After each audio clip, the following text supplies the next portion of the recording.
अस्सलाम वालेकुम students. Atomic structure chemistry का क्लास 9th और 8 के लिए ये थर्ड चैप्टर बहुत इम्पॉर्टेंट है। एटॉमिक स्ट्रक्चर, इसमें जो हमारे पास टॉपिक्स हैं आपके, ये चैप्टर नंबर 3 है केमिस्ट्री की बुक का, atomic structure. Dalton atomic theory हम स्टडी करेंगे कि डेल्टन एक साइंटिस्ट था, उसने क्या किया था। इसमें हम कौन कौन सा टॉपिक स्टडी करेंगे? डेल्टन एटॉमिक थ्योरी कि डेल्टन साइंटिस्ट ने कौन से 4 प्रॉपर्टीज़, 4 पोस्टुलेट्स एटम्स के लिए अपने रिप्रेजेंट किए थे। 4 postulates of Dalton atomic theory हम स्टडी करेंगे। इसके अलावा जो है हम रदरफोर्ड एटॉमिक मॉडल की स्टडी करेंगे, बोहर एटॉमिक मॉडल की स्टडी करेंगे, आइसोटॉप्स की स्टडी करेंगे, एटॉमिक नंबर, एटॉमिक मास की स्टडी करेंगे और इलेक्ट्रॉनिक कॉन्फ़िगरेशन। ये कुछ तकरीबन 6-7 टॉपिक्स हैं, इसके हम स्टडी करेंगे। ओके, तो एटॉमिक स्ट्रक्चर असल में एक्चुअली स्टूडेंट्स जो एटम्स होते हैं, अब ये बुक है, ये बुक्स मॉलिक्यूल से मिलके बनी हैं। मॉलिक्यूल्स के अंदर होते हैं छोटे छोटे एटम्स, और एटम्स के अंदर जो है एक डेंस न्यूक्लियस होता है छोटा सा, जो कि हमको नज़र नहीं आता। और एटम्स जो हैं, एटम्स के अंदर न्यूक्लियस होता है, न्यूक्लियस के अंदर एक प्रोटॉन होता है जिस पर पॉजिटिव चार्ज होता है।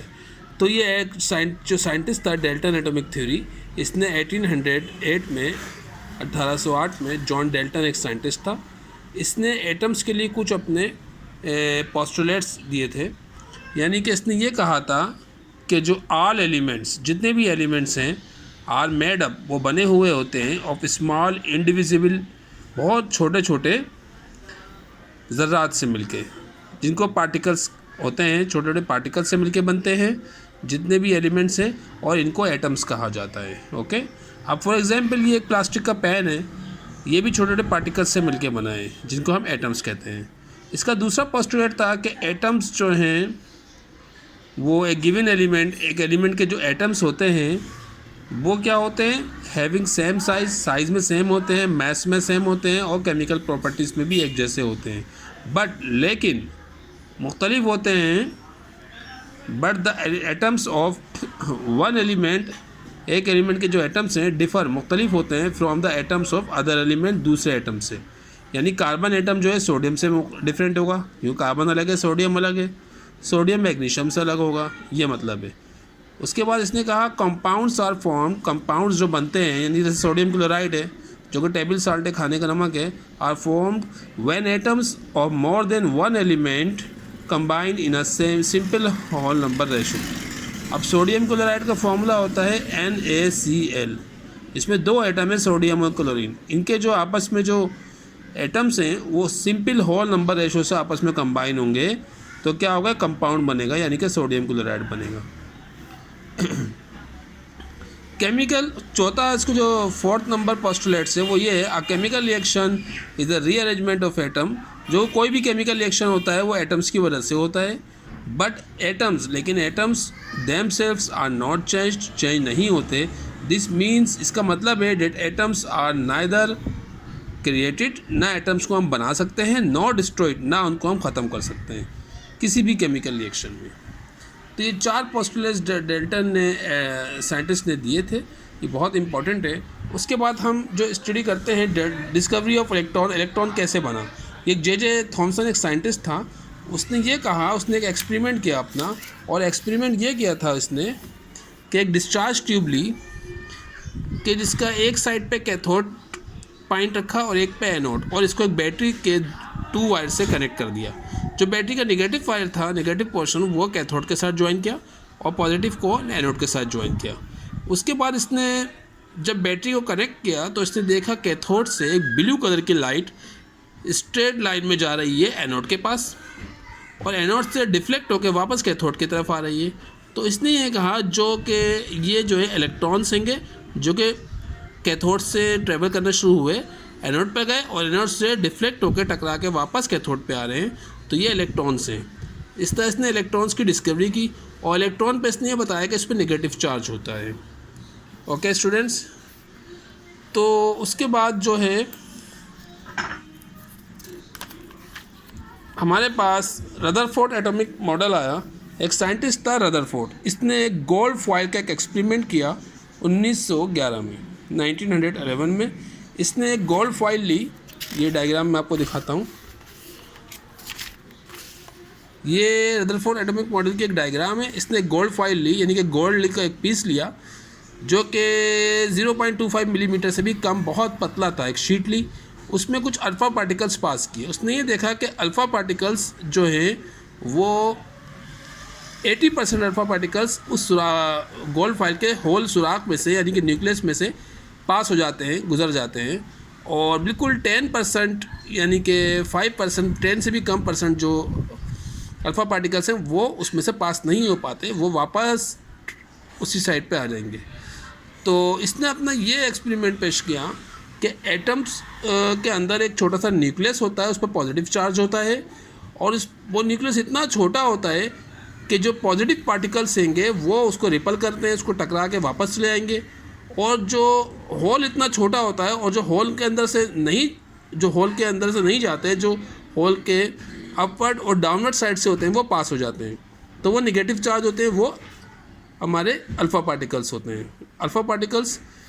अब इसने ये कहा कि from the result of this experiment, इस एक्सपेरिमेंट से क्या रिजल्ट हासिल हुआ कि Rutherford concluded that the volume occupied by an atom must be largely empty as most the alpha particles pass through the foil of and deflected। यानी कि इसने ये कहा एटम जो होता है, एटम के अंदर एक छोटा, ये एटम है, इस एटम के अंदर एक छोटा सा न्यूक्लियस है, बाकी जो जगह है, जो स्पेस है वो खाली होता है, इसमें इलेक्ट्रॉन्स मूव करते हैं, इसमें इलेक्ट्रॉन्स देखें लाइक दिस, ये एक एटम है, इस एटम का ये न्यूक्लियस है, और बाकी जो स्पेस होता है इसमें इलेक्ट्रॉन्स मूविंग हालत में होते हैं। इसका रदरफोर्ड का एटॉमिक मॉडल इसने ये कहा कि एटम्स के अंदर एक छोटा सा न्यूक्लियस होता है, बाकी जो स्पेस होगा उसमें इलेक्ट्रॉन्स ट्रेवल करते हैं, घूमते रहते हैं। तो ये एक रदरफोर्ड एटॉमिक मॉडल था। इसकी ये डायग्राम है, ये कुछ इसके पॉइंट्स होंगे। उसके बाद एक और साइंटिस्ट आया, बोहर एटॉमिक मॉडल। इसने ये कहा कि जो इलेक्ट्रॉन्स होते हैं, जैसे ये एटम के अंदर कि इलेक्ट्रॉन पे नेगेटिव चार्ज होता है और न्यूक्लियस में जो प्रोटॉन होता है उस पर पॉजिटिव चार्ज होता है, तो इनमें एक स्पेक्ट्रम कायम हो जाता है, एक स्पेक्ट्रम इस्टेब्लिश हो जाता है, इलेक्ट्रोमैग्नेटिक स्पेक्ट्रम। इस स्पेक्ट्रम की वजह से इलेक्ट्रॉन्स अपने अपने लेवल्स में मूव करते रहते हैं, और जो न्यूक्लियस में मौजूद प्रोटॉन है वो न्यूक्लियस के अंदर ही रहता है। तो ये कुछ, इसके बाद एटॉमिक नंबर। एटॉमिक नंबर क्या होता है?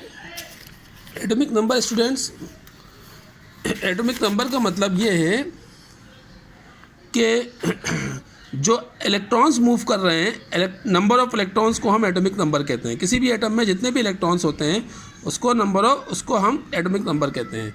और एटॉमिक मास किसको कहते हैं? कि इस न्यूक्लियस के अंदर मौजूद जितने प्रोटॉन और न्यूट्रॉन होंगे वो उसका एटॉमिक मास कहलाएगा। यानी किसी भी एटम को जो वज़न होता है वो उसके न्यूक्लियस के अंदर होता है, पूरा का पूरा वेट। सही है, किस में होता है? न्यूक्लियस में होता है। सही है। और न्यूक्लियस के अंदर क्या चीज़ होती है? प्रोटॉन्स और न्यूट्रॉन्स होते हैं। प्रोटॉन पे पॉजिटिव चार्ज होता है, और जो इलेक्ट्रॉन्स होते हैं वो ऑर्बिट्स में मूव कर रहे होते हैं, और इलेक्ट्रॉन्स पर नेगेटिव चार्ज होता है। ओके,